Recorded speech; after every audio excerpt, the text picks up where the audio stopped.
What is up? What is up? What is up, ladies and gentlemen? This is Robert Graves bringing you another episode of Year of the Vet. Thank you for tuning back in. For those of you just joining us for the first time, thank you for taking the opportunity, or giving me the opportunity, to entertain you for the next hour and some change. And this is a good episode to pop your proverbial cherries to. And that's because this episode is between a listener and myself. That's right. Today's guest is proof that people listen to the podcast. So for that reason alone, I had to have him on. Kidding. Actually, Colby Carson did reach out to me via Year of the Vet, and we talked off and on for a few weeks before I invited him onto the show to talk about Veterans Off-Grid. Veterans Off-Grid to me is beautiful, to say the least, right?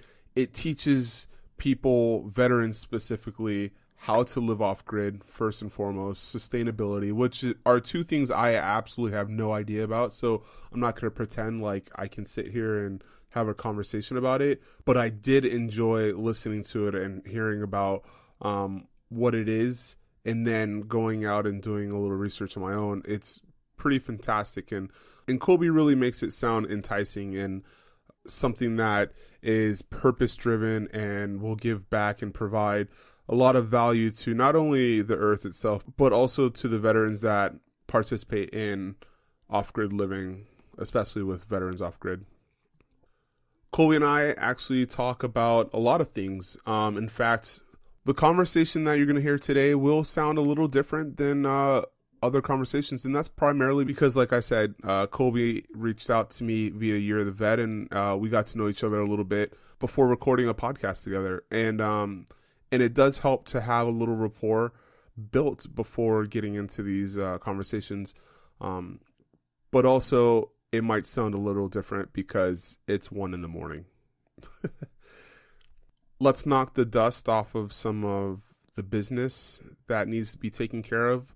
Remember, Year of the Vet is on all major social media platforms. It can be found on most major podcast platforms.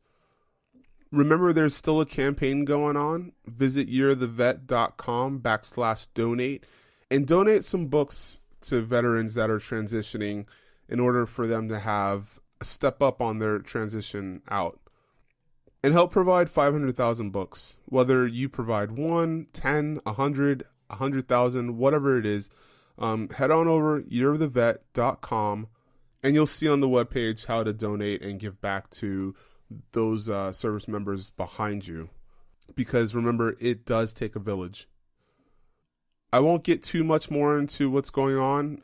I please urge you to check out the show notes, as well as get over to all the social media sites and like Year of the Vet, engage with Year of the Vet, and engage with me. And who knows, you might be on a podcast talking about what it is that's important to you, providing that knowledge to veterans on this platform.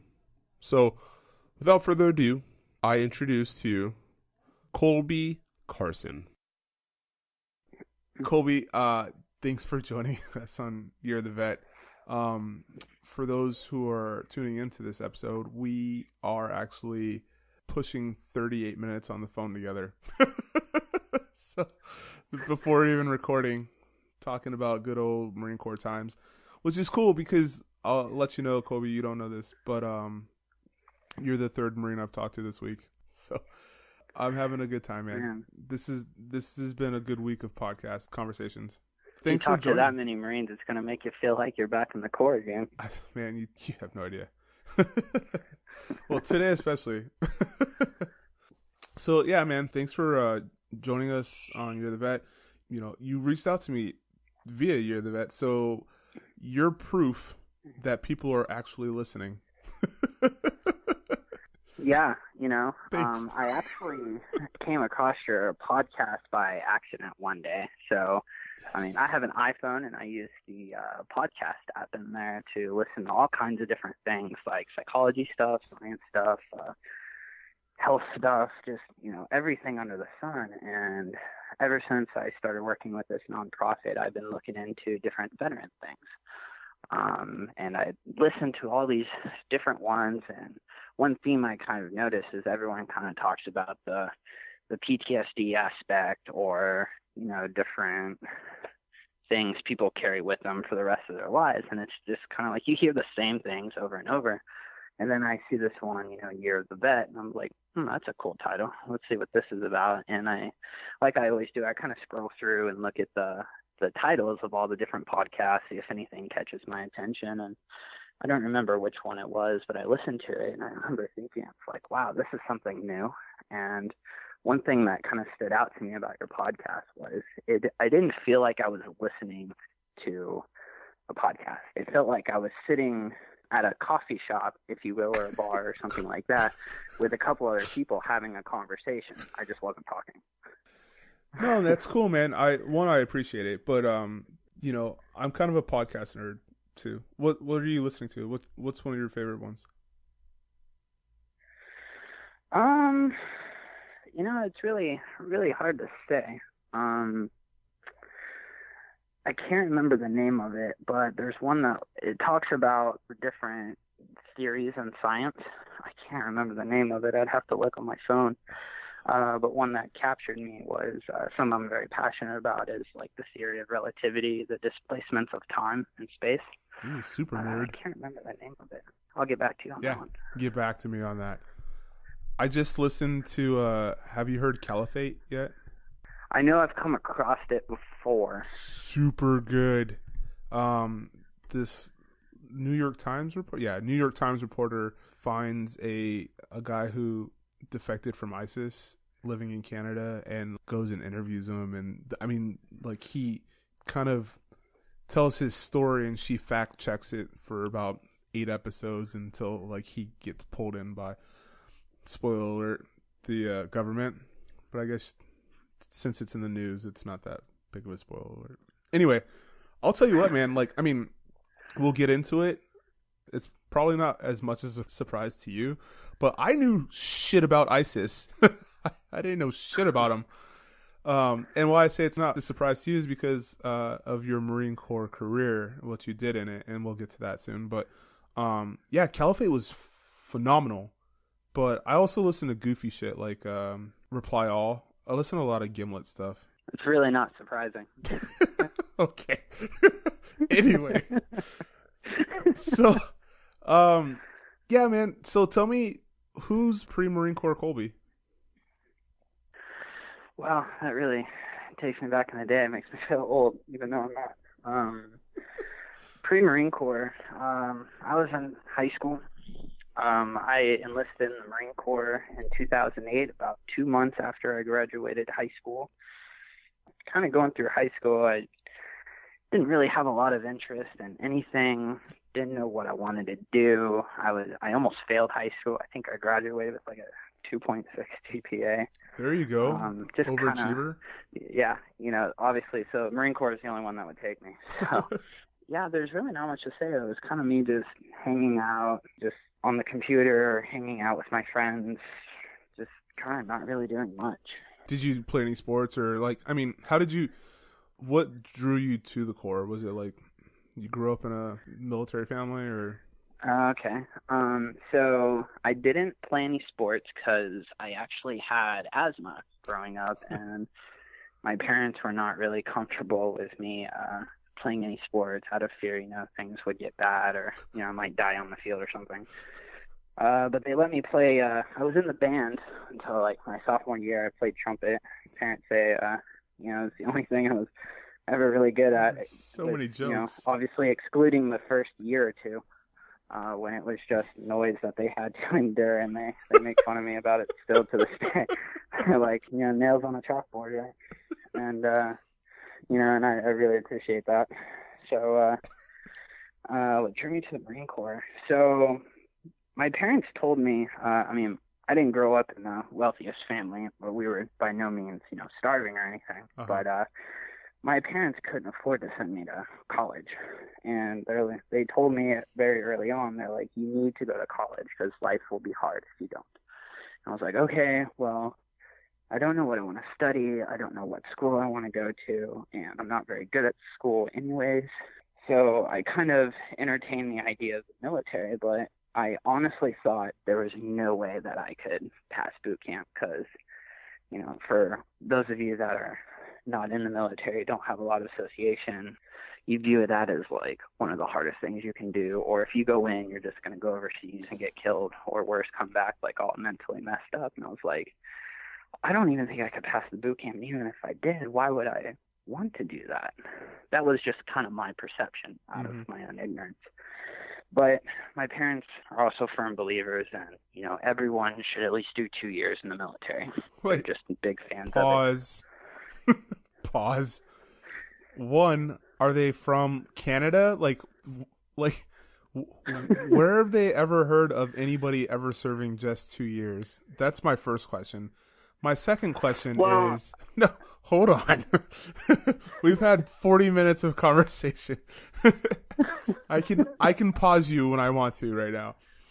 My second part of this question is, they would not let you play sports. but they'll let you go serve. I had asthma, man. During a time of war. So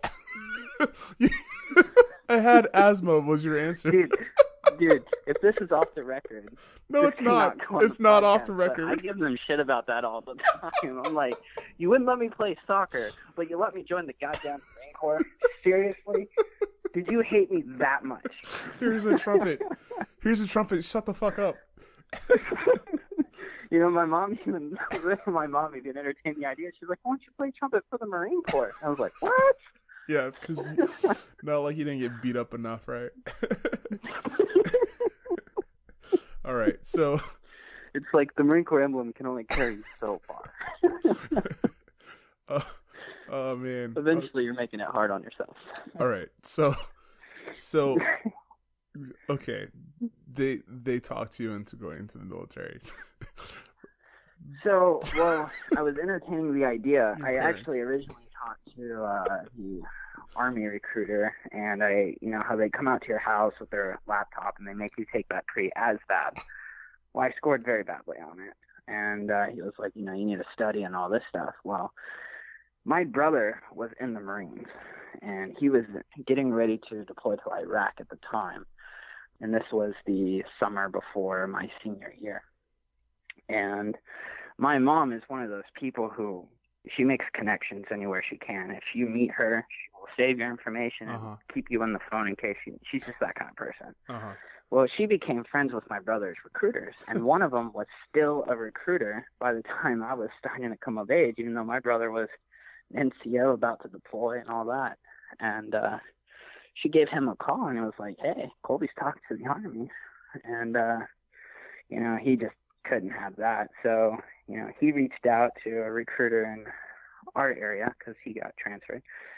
And my mom told me about a week or so after I met with that Army recruiter, she goes, hey, you have an appointment with a Marine recruiter. And I was like, Mom, look at this face.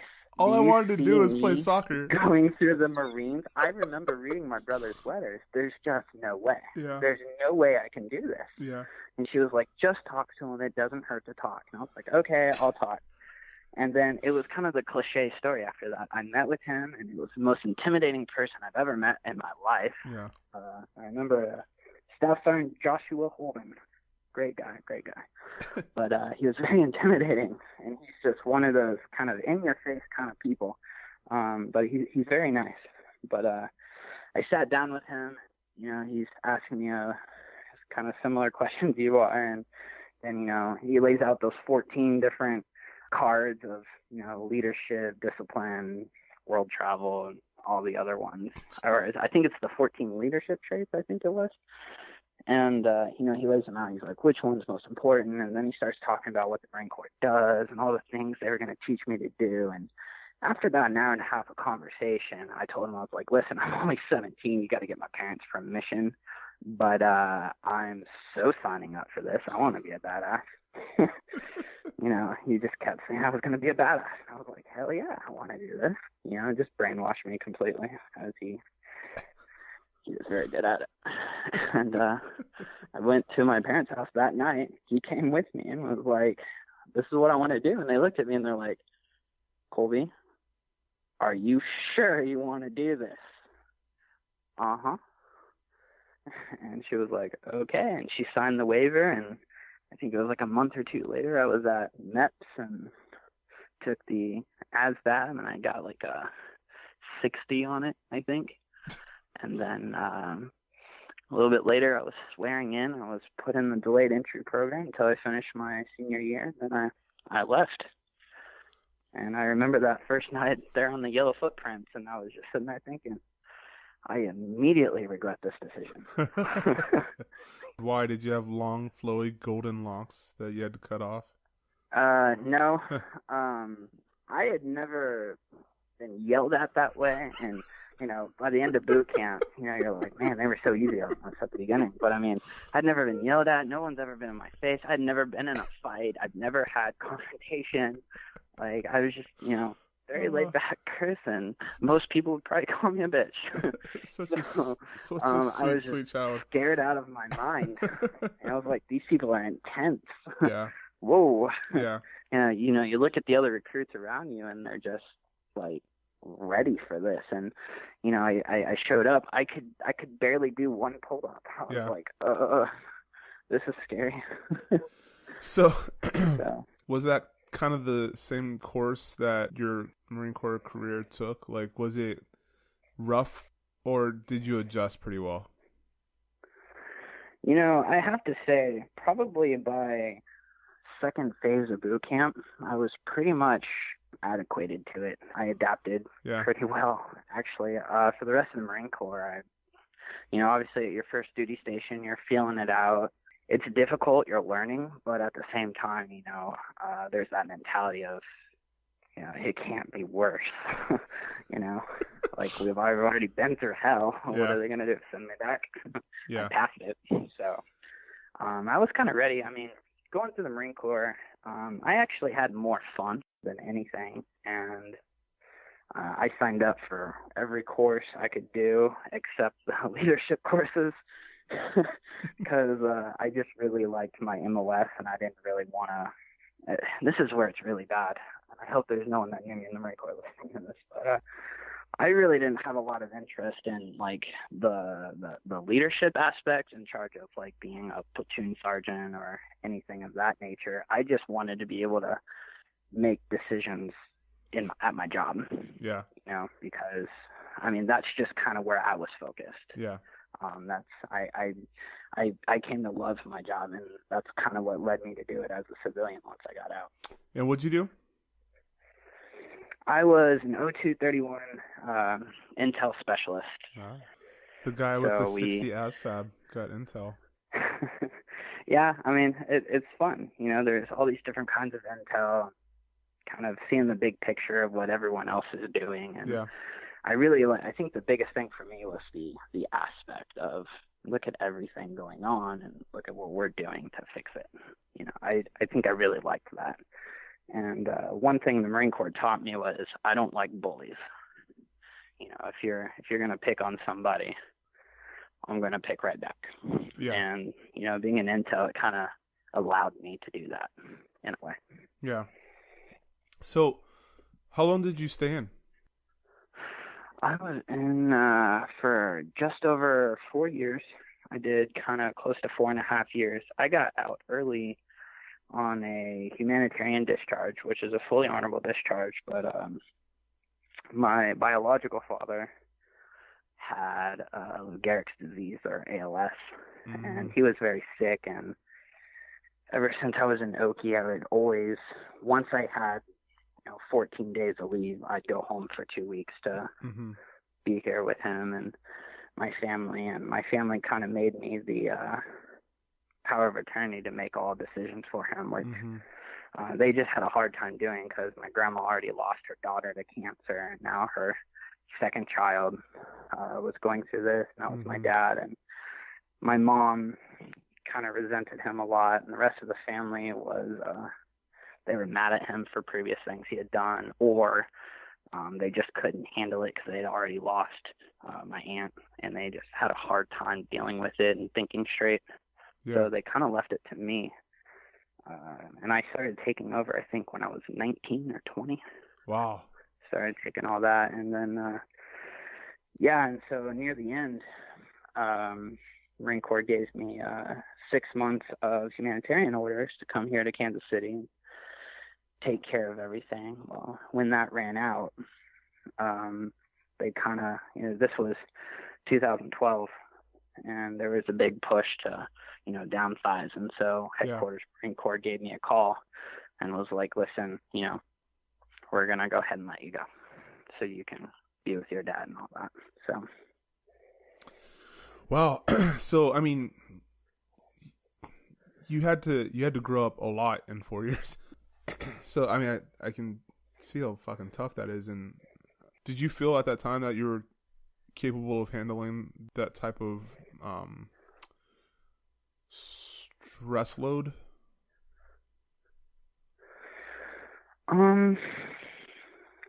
It was kind of, for lack of a better word, it was kind of more of a bittersweet thing. Mm-hmm.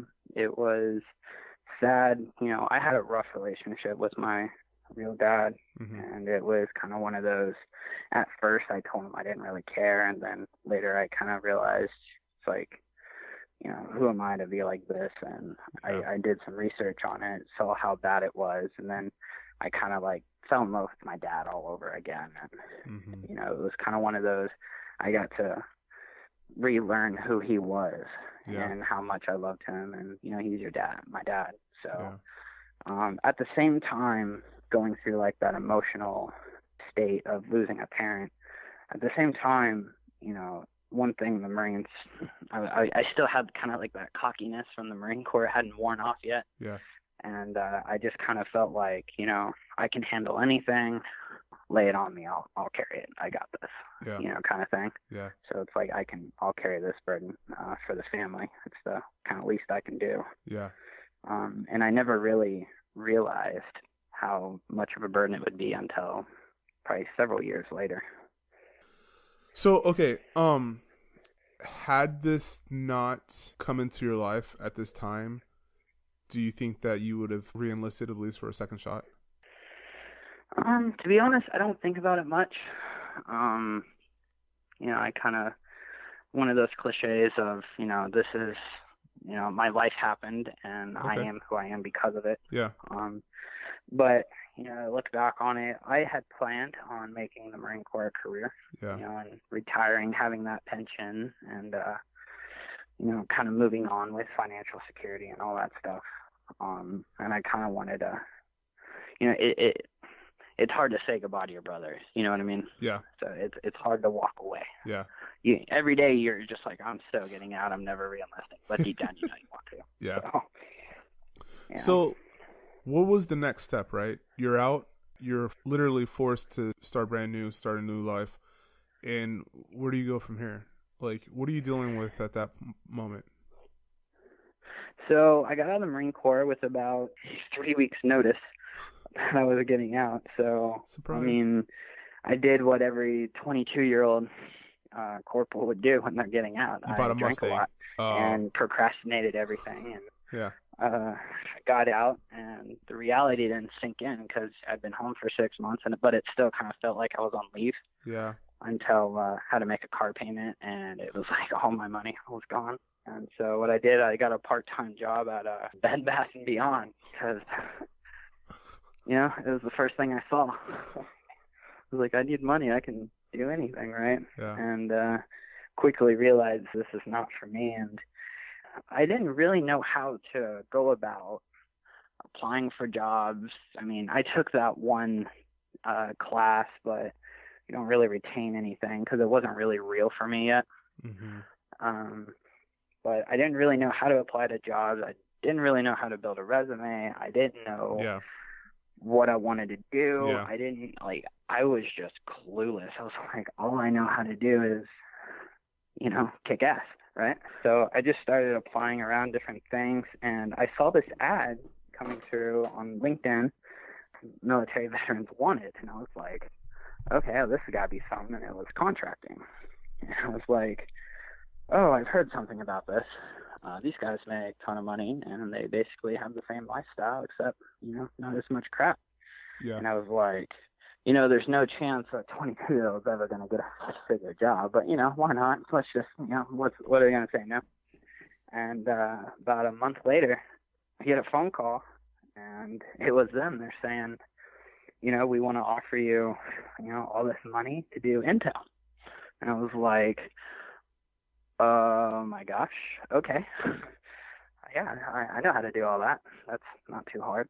And they're like, all right, you're going to do it in Afghanistan, and you're going to leave in about 3 weeks. I was like, my mind is just like, well, I never got to deploy to Afghanistan in the Marines because of my dad. I was considered a liability, so they wouldn't deploy me, which is funny because they deployed me everywhere else, but never there.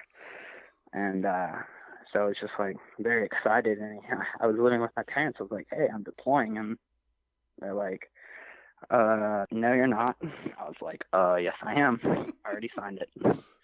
And I left, and I went to Afghanistan, ended up doing 2 tours with the same company, and it was awesome. Yeah, I mean, it's different. I contracted for aerospace when I got out, and it's different being a civilian doing it and wearing rank doing it, because you can leave base whenever you want, or, like you go back to your hotel and you don't have to answer to anybody but like an email, right? I mean, it's different. Exactly. It was just like having a normal job. Yeah. Except you're with the military. And you're making buku bank. Right? Yeah. Oh, it was great. Every time I saw a payday, I was like, every check is like the most amount of money I've ever had. Oh. This is awesome. This is the most amount of money I've ever like had. Every other, like every check is like, I've never had this much money before. And it just kept piling on. I was like, oh my gosh. I was like, I'm Rick James. Yeah. So, but it was really like a culture shock. I showed up, I was this contractor, and they had this weird bid, and somehow I got placed in it, and I showed up. It's my first day. They take me in my safe house, and they're like, hey, you're going to walk to the base and be here by 8 o'clock. Just show this badge to all the Macedonian guards that are up there. And I was like, oh, okay. And next day I show up, I meet my boss out front by the gate, and she walks me over to my new job, and I walked in, and they're like, this is your supervisor, and it was a British colonel. And I was like, whoa, I've never worked with y'all before. This is cool. And then I looked over, and then there was the Finnish and the French and the Germans, and I was like, oh, this is really cool. Yeah. Never done this. Yeah. And they're like, hey, this is what you're doing. You're going to study corrupt politicians. And if you find anything, you tell us, we vet it again to be sure, and we hand it to those guys, and they go get them. And I was like, ooh, it's real. You know what I mean? Yeah. Because in the Marine Corps, it was predominantly all training, and very little things are like happening, or if there's like a real mission, it's just like signal stuff. Yeah. Nothing really blowing your mind. So it was like, this is real. Yeah. And conveniently, about 20 minutes later, we had IDF coming in. I was like, what? This is real. Yeah. So that's cool. I mean, it's an experience, right? And it's an experience that, I can't speak on it, but it validates all the training that you put into yourself and like all the time that you gave to the Marine Corps. And so what does it feel like when you get out and you get that moment of clarity, right? When everything just lines up and you're like, oh, this does work. Like I have tools, right? Because it sounded like before you went in and still kind of as you got out, you were kind of questioning your ability and your self-worth, right? And what you were able to do and what you were capable of. And then you're given this opportunity to work at basically like MI6 and you're being trusted with, high security stuff and, you don't have to get deep into that. But like, I think what I'm asking is because even as I got out with 10 years of experience, I still walked into the civilian sector questioning my ability to keep up, right? Did you kind of feel that, and how did you get past that, if you did feel that? Yeah. I would say that kind of happened on my 3rd or 4th day of being in Afghanistan. And, they sit down and they're like, we need you to build these things, research these things, get results. And in my mind, it was all very logical from all the training and, because when you're doing intel, it's not just reading reports like a lot of people make it out to be. You have to apply training that you've learned, like how would you do things so you know where to look. You have to know where to look, and what kind of clues would you leave behind. Just basically, you have to know what to look for and when to look for it. And I would say when I sat down, got my first assignment, it just kind of dawned on me, I was like, I've only done this stuff in simulation. I've never actually done it. And this is like, people's lives are on stake. This is crazy. And to be honest, for the first month or so, I was just struggling to get through. And the whole time I'm just worried, like, I'm going to get fired. I've never done, like, have I outdid myself? Did my cockiness, get projected a little too much, And then I remember somebody told me one time, intel is bigger than you think it is. Okay. Focus on one thing. Get really good at one thing. And then just start adding to it. I focused on one thing, adding more to it, and then you don't even realize progressing, but by the end of that tour, I was a guy. I was the guy for certain things. I was getting phone calls from all over Afghanistan, from different units, special forces. Yeah. I was getting calls from all these different agencies. I was in all these working groups. Yeah. And I were out talking all these people with titles that I think they make movies about, Yeah. And I remember sitting in a meeting one time, and we had all these different federal department representatives in here, and I'm just the youngest intel guy in the country. One guy even asked me if my mom knew I was there. So, it's kind of like, I remember just one moment it finally clicked, and it's like, you really can do anything. The military gives you these tools, but it's up to you to figure out how to use them. They can't teach you every possible scenario that life can throw at you. You just gonna have to adapt. Yeah. And that's one thing the military teaches you to do. Adapt. Yeah. Figure it out. BAMSIS, that's exactly what I did. Yeah. And it worked. And it takes struggling for almost every time my life took a turn. I struggled for a little bit, but I never forgot that one piece of advice is focus on one thing and then just keep adding to it. Yeah. And your life did take a turn in Afghanistan. You weren't wearing the uniform, but you were serving a bigger picture, right? You were still serving country or countries or the UN or whatever. I don't know. But it was the Department of Army. So you're still serving as a civilian contractor, and it's just as dangerous. It doesn't mean just because you're out there as a civilian doesn't mean that everything's all hunky-dory and fine and dandy. One thing that makes contracting even more dangerous is two things. One of them, when I got there, all the contractors, we all joke about, they're like, never get captured because the government ain't coming for you. It's like, oh, okay. Great brotherhood here. Awesome. And then the second one was when you're a contractor, you have a lot more freedom than you did in uniform. Even though you kind of still feel like you're in the military without a uniform, it's kind of just how it feels because you're with the military all the time. They're who you eat with, you sleep with, and all that.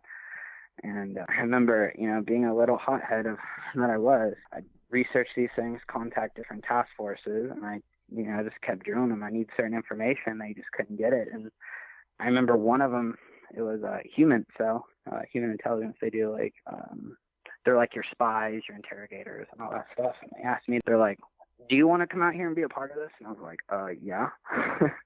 And, that kind of took me down another rabbit hole where I started doing other things, and then which took me down other rabbit holes. And next thing you know, I'm a contractor out and about in Afghanistan. We weren't allowed to have guns. I couldn't wear body armor without standing out too much. I grew a beard down to my chest. And, that's where it can get dangerous, is you have the freedom to do more things. Yeah. And you need less permission. I still have to clear it through my bosses and all that, but at the same time, it's most of the time they're going to agree to it because you need the information.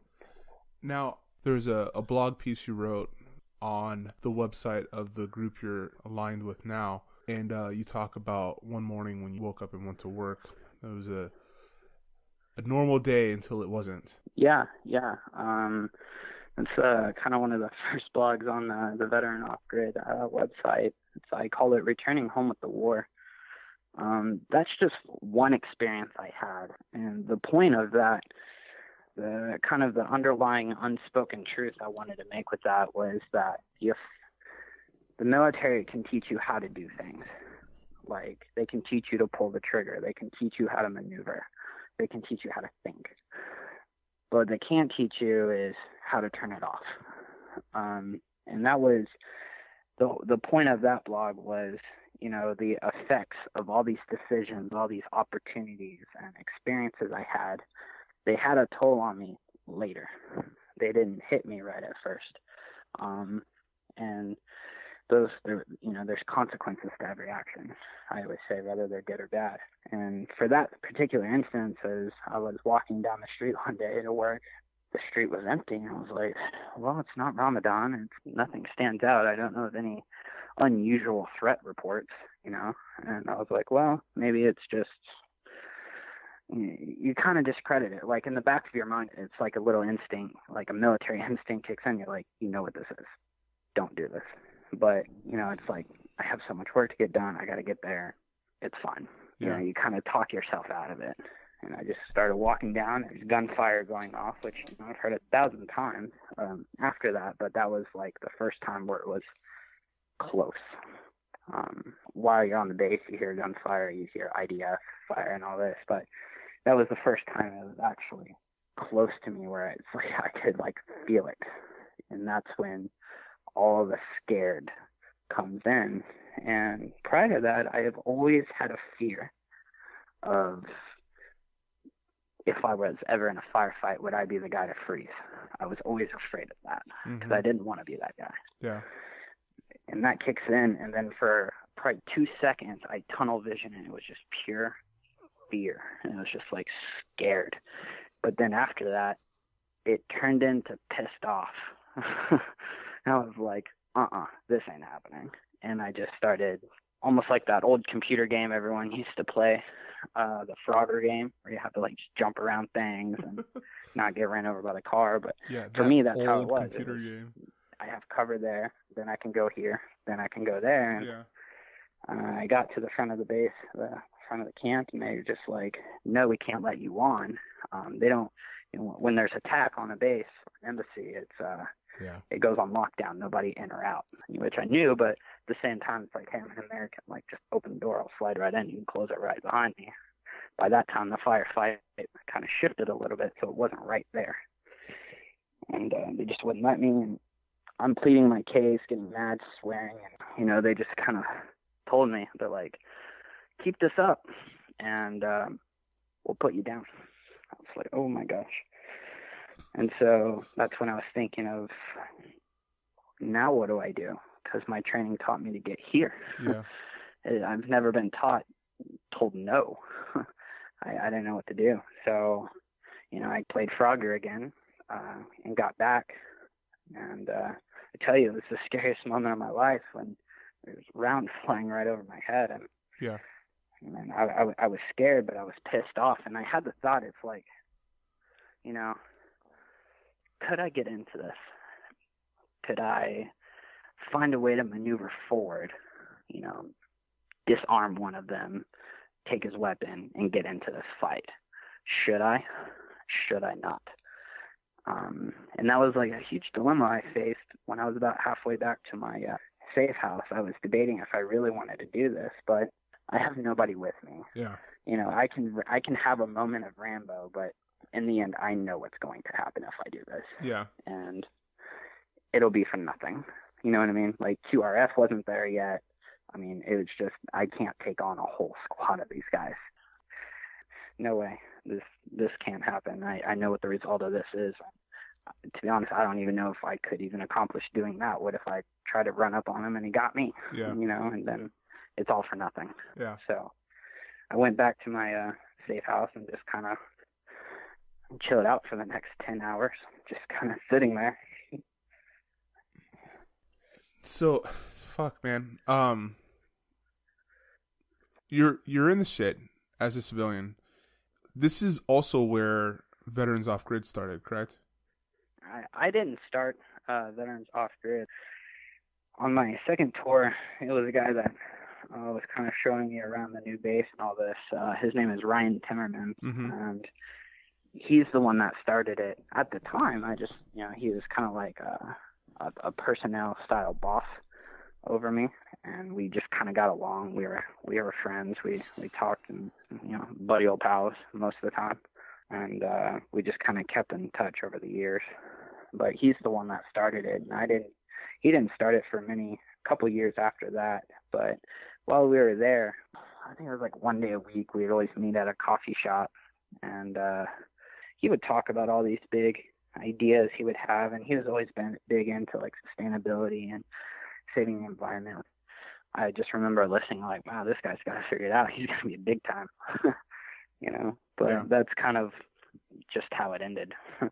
We both went home, and we were friends on Facebook, and he made a post one day, and he's like, hey, I need blog writers for this nonprofit I'm doing. And I was like, well, I'm interested in writing. I could give it a try. And he's a friend, and it's a good cause. He's like, all right, send one of the guys running the website an email with a blog post that you write, and we'll see if it's good enough for you to be a blog writer. Like, kind of like prove your ability, right? And I wrote it, and he gets back to me a couple days later, and he's like, did you write this? And I was like, yeah. He goes, no, you didn't, man. No, you didn't. I was like, yeah, I did. I can prove it. He goes, you're on. And I was like, cool. It's kind of like a little win for me, because I was kind of in a dark place at the time, and it was nice having a win. Wait, so are you done with contracting at this time? Yeah, this was actually just less than a year ago when this happened. So after my first deployment, I came home, and then I did another one with the same company with a different task force. I came back stateside, and then I went to Germany with my church for a year, which allowed me to kind of decompress a bit. And then I got another contracting job up in Nebraska, and then I did about a year and a half there, and then I resigned, came back home to do college and stuff because I'd put it off way too long. And I was just kind of here, just kind of hanging out. And then it was right before I resigned from that contracting job in Nebraska when I started having, it's kind of when the consequences of my deployments were creeping in. And I was having a hard time figuring that out. So I was kind of coming out of the initial first few months of suckage, as I call it, when I started getting into writing. It kind of made me feel better. Started exploring different things. And then about a year ago now is when I saw that Facebook post by Ryan to get involved. So that was your first attempt at writing, and then it gave you like a little bit of freedom, right? I always say this.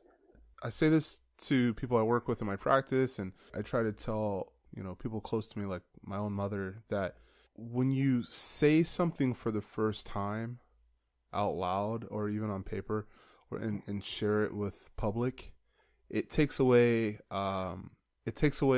some of the power that it used to hold over you. Did you feel something similar? I did, but it didn't happen right at first. It took a while for me to really figure out what was going on. After these panic attacks, I was having these nightmares, and I was having all these flashbacks and all these just chaos, right? And it took me many months to just accept what was happening. In the back of my mind, I knew, but after a while, it ruined a relationship with someone I was about to, propose to. Yeah. Ruined that, and then I just kind of felt alone. I didn't really know how to explain what was happening after I had accepted this is what is happening to me. Every time I try to talk about it, like you say it out loud, and I just wasn't satisfied with what was being said or the reaction. Okay. But after a while, after more thought, after more heartache and all these different aspects, I started paying attention to my own feelings, because I still kind of have that military, like you don't really worry about your own feelings. You just, you have tasks, you have missions, you have all these obstacles you have to get through on every given day.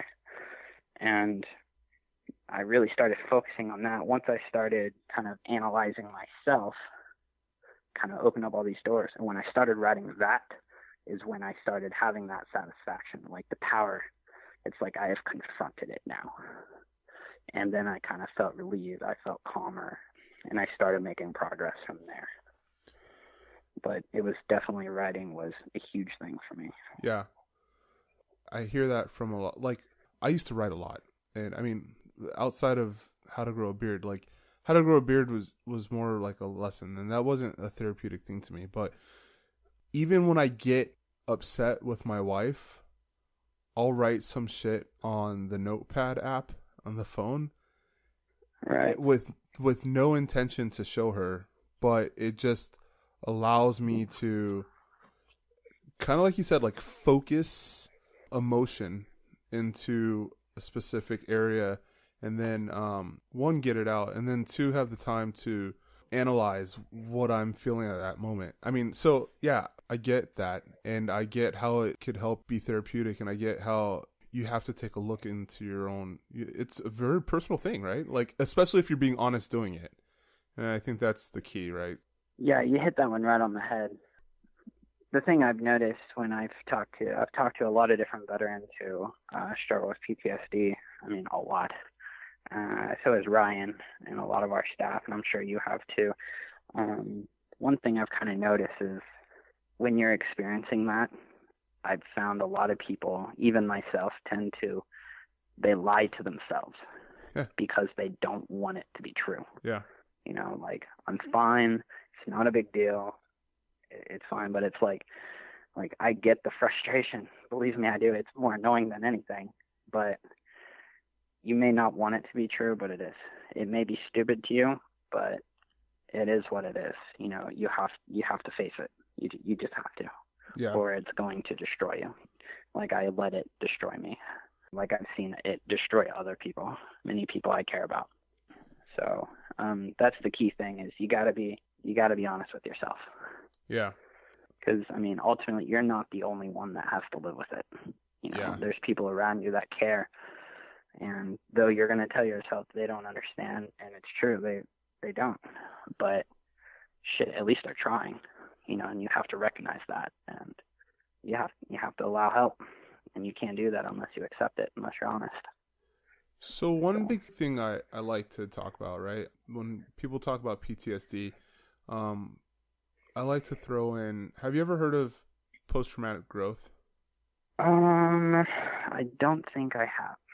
So post-traumatic growth is taking the thought process of taking the moments and the actions and the events that lead up to PTSD and reframing it to, you know, learning, what can you learn from it? Are you a better person today because of it?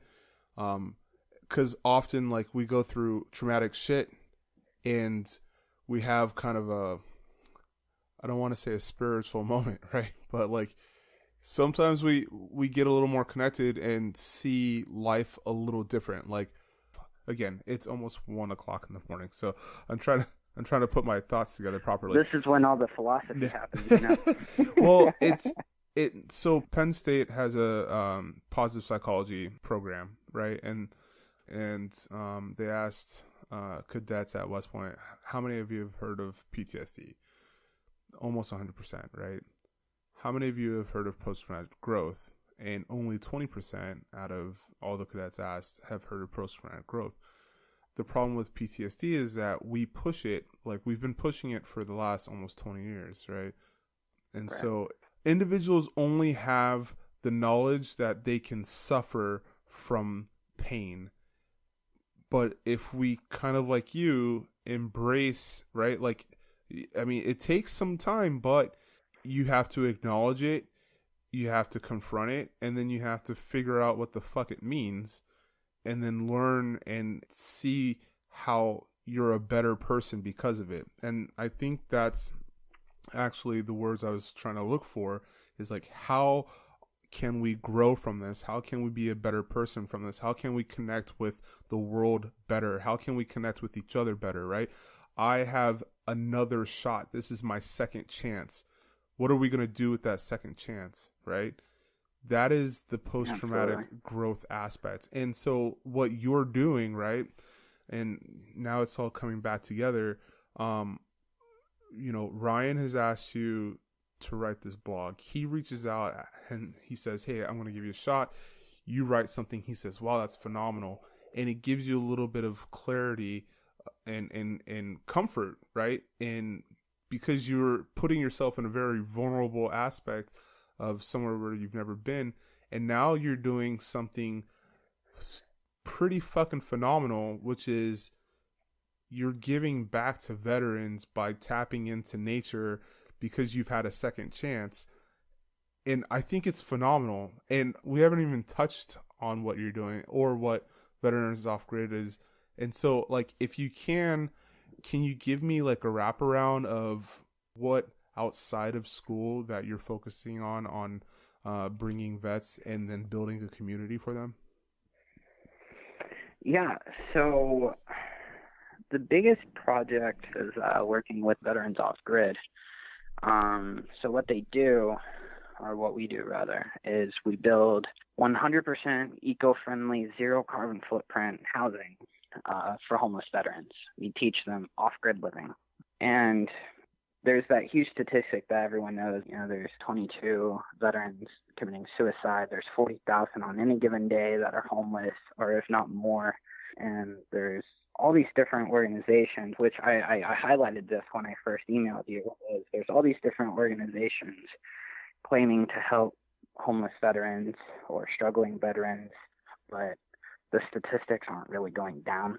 And if they're going down, it's not a lot at all. Yeah. And it kind of blew my mind. And the way we practice our agriculture, our real estate, our construction, everything, it's not very sustainable. It's not good for the environment. It's not good for anything. And, we kind of agreed that being in nature has a way of giving you perspective, calming you down. And, what better way to combine those? Let's get you away from all the pressures of society, all this darkness that surrounds you, that triggers bad experiences, bad thoughts. Let's get you out here where you can be calm. You're around people who are in the same boat as you, same experiences. You've been to hell. These people have been to hell just like you have. And let's reinstitute that pride of being a veteran. Let's reinstitute that brotherhood. Let's teach you how to take care of things. Let's remind you of what it feels like to, I hope I don't get crucified for saying this, but let's remind you of what it's like to be needed, to be wanted, to be relied upon, to be present, let's bring that back. And the whole purpose is to build you back up and prepare you to go back to society, to be an active member of society and take part of that freedom that you fought for. And I don't care if you deployed, didn't deploy, if you're just an admin guy, you played a part in that freedom. And you deserve everything, in my opinion. If you visit veteransoffgrid.org, you'll see, there's individuals on there like building houses out of fucking tires, and there's a guy sitting with his dog on a tin roof. And this is a real deal. This is veterans creating a community out of sustainable earth and recyclables. And when you and I first talked, you had mentioned that, yes, it's the building of the structures, but also the implementation of value-based workshops. And I think you had mentioned like, mindfulness stuff like meditation and giving yourself the space to get out of your own way and add value to a community. That what I really believe is that vets miss the opportunity to be a part of something bigger than what they are and have a direct connection with that, right? And not feel like what I'm doing is not important. And that's why I like what you guys are doing, because when you put people to work, especially when you get your hands dirty, you feel like you're accomplishing something. And, I think that's one of the most beautiful things about what you guys are doing, is that what you do, there's an absolute end to it, and you can see it, and it's right there in your face, and you can go inside of it, and it gives you shelter, and it gives you peace, and it's yours, right? Yeah, in a sense, yeah. I didn't even know where I was going with that. But so you asked me, what does it mean to live off grid? what does That's a it mean great to live off question. grid? Yes, yes. I am never doing another podcast at 1 a.m. Man, I'm a total night owl. I don't even get off work till midnight on Man. days I work, so I'm always up till like 4 in the morning. So this is just like normal evening for me. No, you're good. So to live off grid, essentially it means just that. It means off the power grid that we are in. So when you live in your house or your apartment complex, you have your local energy company providing you electricity. You have plumbing coming in based on, a community sewage system or what have you, right? Off-grid means you are separated from all of that. Okay.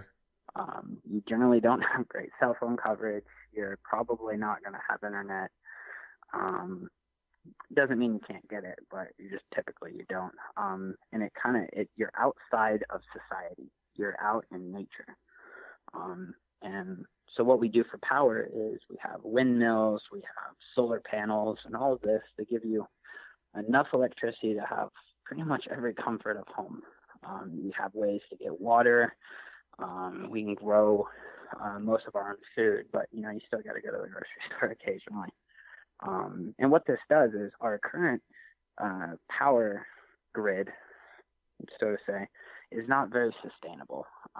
We are destroying many places all over the world trying to mine this coal and other things that we use for these fossil fuels. There's fracking going on that is it's better, but it still has its consequences. But it's just not very sustainable, and we're going to run out of it eventually, on top of all the damage that we do to sustain our lifestyle. We actually destroy the world as we're just living our lives. It's pretty remarkable if you look into it a little bit, and I can send you some of the research on it, and if there's anybody listening who wants to see it, I can send it to them as well. No, I'll put it on the show notes. Absolutely, send it to me. Yeah. There's just all kinds of stuff. What we do is not sustainable. It's not good for our environment. It's not good for the ecosystem. We're literally hurting ourselves with this kind of lifestyle that we all enjoy. Yeah. And serious changes need to be made. And this is one of those steps that people can do. So right now we're offering off-grid living. Like you said, the houses are made out of tires, plastic and glass bottles and dirt. They're Earthship inspired homes. And just not even 20 minutes away and outside of Taos, New Mexico, there's thousands upon thousands of Earthships where there's a huge Earthship movement. There's all kinds of documentaries on it. And the homes that we're building are very closely related to that. The great thing about it is, one, it's all made out of recycled materials. They're fire resistant. When it rains, it actually improves your home and improves your food and gives you water to do things on top of, having a well or what have you at your home. And it allows you to take care of the world and be a part of it as well. It helps you be a part of the environment rather than just the environment is here for my taking, and then when I've depleted all the resources, I move on. That's huge, man. That's super huge. And I'm going to get, you've already hooked me up with Ryan, and so I'll have him on here and talk more about it. But I guess to really pique people's interest, if somebody wants to get into that and live off grid, is it just they reach out to you guys and say, hey, I want to live off grid, can I come build a house with you guys? How does somebody get involved with you? If they want to do off-grid living in our community, No one's ever asked me that before. That's kind of a new one. I would probably just push them off to Ryan and be like, here, you do this, since I have no idea. Cool. You know? Yeah. So that'll be something I ask Ryan. I would honestly, what I would honestly say is, if you're a veteran and you want to build a home similar to ours, you believe in our ideals, I don't really see Ryan having a problem with it. Hey, if you want to move in, that's great. If you're part of this community, you're going to have the same goals as everyone else. You know, you're going to help other people build theirs. You're going to be part of this community. You know, if you're really good at something, you're going to help other people develop those traits. You're going to share your stories. You're going to be a part of the community. That's kind of how I imagine him. That's probably the answer he's probably going to give. Yeah. Knowing him. All right. But I mean, my role with the whole nonprofit is I'm the content manager. So I help build partnerships. A small little role I've kind of taken on is an education liaison. So I actually get college credit for working with this. After I did that after I already started with them, but I was, overstressed with, school work and this, and I was trying to combine stones, and I made a deal with the school to get college credit, and I'm actually working on a trip with one of the colleges I go to access money from the school to donate to the nonprofit to help with materials and costs that are associated with, as well as get a whole group of volunteers down to New Mexico. And I'm in Kansas City right now, but a whole group of volunteers to go down there and get college credit working for it. Yeah. And so that's one push I'm going to make in the future, is getting other colleges involved. So people who study these kinds of things, and it goes off to 100 different fields that can be related to this. Yeah. They can get hands-on experience, almost internship-like stuff through us. And that's something we really want to offer. We're not just a group of veterans, living in the mountains away from everyone. And, we want to be involved. We're trying to get people involved. Yeah. And then also as content manager, I help run the website. It's me and a couple other people that do that. And I'm also the blog manager as well, kind of manage all the different submissions we get. I do the editing, the posting, finding bloggers or firing them, unfortunately. And just kind of little things that pop up. Like I said, we're still kind of small right now. So we all kind of take on additional tasks, but that's my primary task. I'm more of behind the scenes kind of thing. Cool beans, man. Well, I've got a couple of quick hitters before we wrap up. And one of them is... Sorry. So, one of them is, what would you tell vets who are struggling to find themselves today?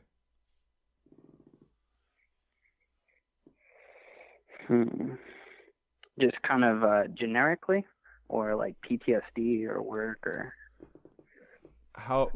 whatever's pulling at your tug strings, your heartstrings, your tug, whatever's tugging at your boat.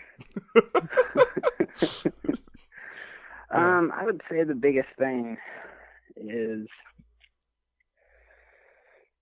one, take a deep breath. The second one is, there are more resources available to you than you realize. But I know, as much as the military says this isn't the case, but we all know it is, if you ask for help, you're weak. Lose that train of thought. There are these resources out here who want to help you. They don't need to help you to stay alive. Well, some of them do, but they have a desire. They want to help you. Even if you just have questions, if you just want to know what resources you have, there's resources for resources. I mean, there are so many people out there trying to help you. Yeah. Just ask. You can always be anonymous. You can just do it online. You can go in person if you want. Reach out to people. Don't be afraid to ask for help is the biggest thing. And that was my biggest struggle. Because I didn't know what to ask for. Yeah. So, reach out. You can reach out to me and Ryan if you want. We'll do all we can to help you. I can at least point you into a direction I can give you a contact. I mean, I'll do something for you. I won't just And if tell you you, don't, sorry, I your can't mom will know somebody. Right. I mean, you know tons of people, probably 10 times more than I do. But I mean, I got someone I can point anyone to almost, and I'm sure you do too. But there's so many resources out there. Don't think because the VA told you to wait a year for, aspirin that's just what everyone is doing. It's not the case. That's a true story. Even if you don't know what to ask someone to help you figure out what you need. I mean, anything, just reach out. Yeah. So a second one is, what is your best advice for transitioning service members? If it's the same thing, it's cool, but I think it's very similar. I know you and I had an offline discussion a week or two ago about it, how, the military is so big on ensuring they go through they punish you if you don't keep up on all your annual trainings, all your quarterly trainings. I mean, just everything. They spend all this money to keep you trained. But as soon as you leave, there's, just go to this one class and then you're on your own. You know what I mean? It's not very adequate for it. So if you're transitioning, if you know you're getting out, hopefully it's not something I had like 3 weeks, but if you know you're getting out, there's some time, you have a few months or a year, whatever it is, start planning for this. All right. Start looking into school. Take every course you can before you get out so you can list things on your resume. That's a true story. Get all the training you can and really try to have a plan and reach out to people before you go. Friends and family, if you've made connections from your travels, reach out to them. And kind of like what I was saying earlier, there's all these resources that will help you. There's places that they want military veterans. Start with them. Get on LinkedIn or, Indeed or U.S. Jobs or all these different resources. There's so much out there. Just ask a lot of questions because the normal civilian world does not work like the military, what it does. And people don't understand the military way of thinking. They don't understand our humor. Well, maybe they understand, they just don't like it. But no, they don't understand it. Believe me, I'm at West Point, and something as simple as buddy fucker. They're like, what? No, you can't. I'm like, what? No. It's not your fucking that's your not buddy. A bad word. Yeah, that's just your buddy fucker. Yeah, I remember at a job I had right before I got out of the Marine Corps. I got it kind of like 2 weeks before I got out because I wasn't really going to the reserve base anymore. I got a job for like 2 weeks at American Eagle, and I almost got fired on the first day because they're like, you need to stop cussing so much. I was like, I didn't even know I was. My bad. Yeah. So sorry, buddy. it's going to be a total culture shock. Yeah. But you'll get through it, I promise. Just try to have a plan put in place. You will thank yourself if you do. I promise you that. That's right. Because in the military, everyone has your back. Out here, I'm convinced the whole world is out to just take everything they can from you. I'm just convinced of it. It's a feeling you have. That's a feeling you have, and it's hard to get past that feeling sometimes. But yeah, I mean, I think that 80% of us have that feeling. It's like, what? Why me? Why not me? Why not me? Anyway, right. There's right, and that conversation of all these different things I've learned from the transition. There's, I mean, we've had a few conversations now. This can go on forever. You wrote a whole book about it, so there's a lot of different aspects to it. But I mean, that would be my best advice. Make a plan, stick to it, but be prepared when kind of all goes to hell. What would you tell recruit Carson If you could tell Recruit Carson one thing to prep for today, what would that be?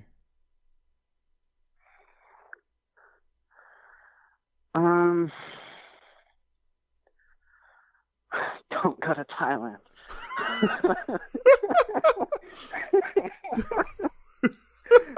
Do not go. That place will haunt you for years. It was funny. I still think about some of that stuff at night.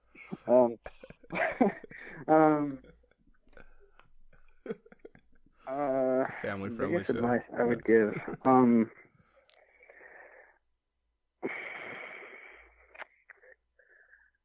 I would say sacrifice some of your fun time to be a little bit more productive. I realize now there's a lot of little things I could have done to make my life a lot easier, such as just doing one college class, online or something, or volunteering for some kind of training of some sort, even if it was not pertinent to my job, but just more things you can list for education, more certifications you could get. It'll save you money out here. Yeah. And then also document everything. Because, there's so many times I've, twisted ankles, dislocated things, and, what are you going to do? Go to the corpsman and complain and cry? It's like, no. Yeah. Doesn't even hurt, I wish I would have documented that now, because it hurts now. Yeah, those guys are the ultimate buddy fuckers. Yeah, definitely. That would be the best advice is, there was so much partying. You could have sacrificed one of the weekends, and just done something a little bit more productive. Yeah, that's it. But also, on the same time, I wish I could do that, but at the same time, I don't regret it either, because I didn't mature until, much later. Yeah. At 19, I wasn't concerned about college because I thought it was going to be a career. So, I matured later, and now, I do well in school. Rather, I don't just settle for a C or barely passing. It's got to be a perfect grade now. So, I wish I could have. I'm going to play this part. I'm playing this part back specifically for my wife because I get like a B+ or like an A-, and I'm like angry. not like super angry, like I'm punching holes in walls and shit, but I'm like, what the fuck? Like, and she's like, it's an A. I'm like, no, it's an A-. Like, Yeah, I've had very similar conversations with other people, and they're like, I'm just like, fuck, I got an 89% in the class. Like, fuck, my GPA is dropping. And they're like, you're still like honors and all this. I'm like, I do not give a fuck. It's not an A. Get that through your head. Yeah, I get that. Like that old thing. It's like you're supposed to be an A Asian, not a B Asian. I've never heard that. That's not an old thing at all. That's not a thing. Okay, it might have been a meme I saw a year ago. It's like, that Asian, not Bijan. That old thing. That old. All right. I kind of always just put that phrase on things if I've just heard something. It's got to be an old thing because I've heard it.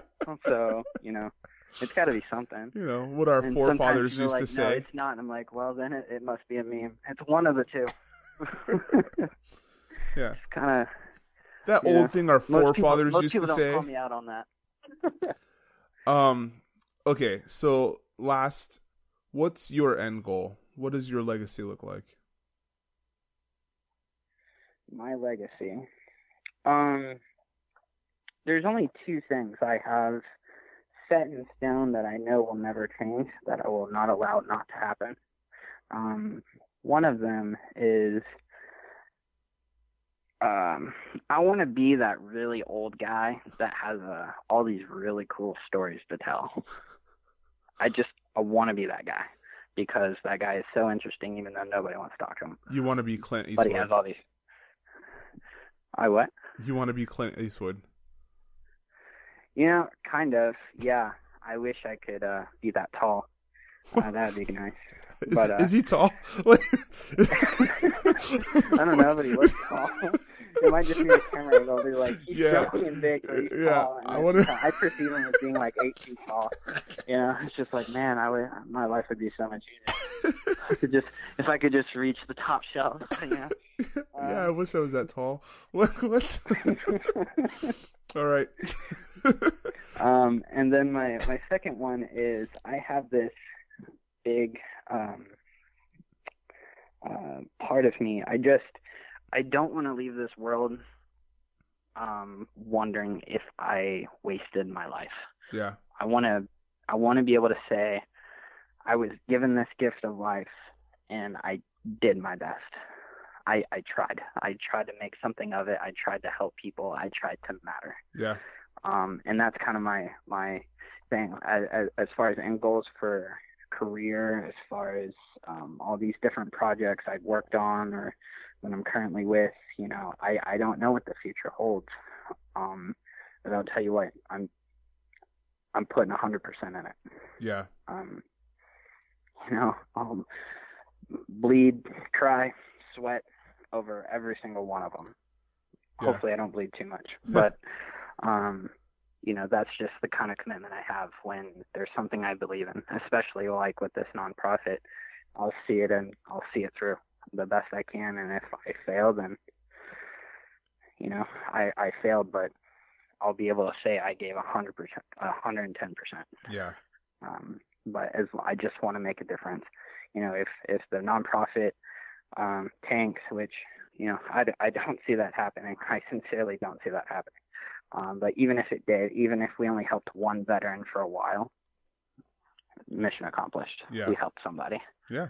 You know, that's kind of my end state. I want to make a difference. Yeah. I want to be able to, you know, be guilt-free on my deathbed. Yeah. And, you know, the little time that we've had to get to know each other, I feel that and I fully believe that. So, you know, whatever you're doing it right. And it speaks volumes through your actions already. So, yeah, man, kudos. And thanks for what you're doing for our community because,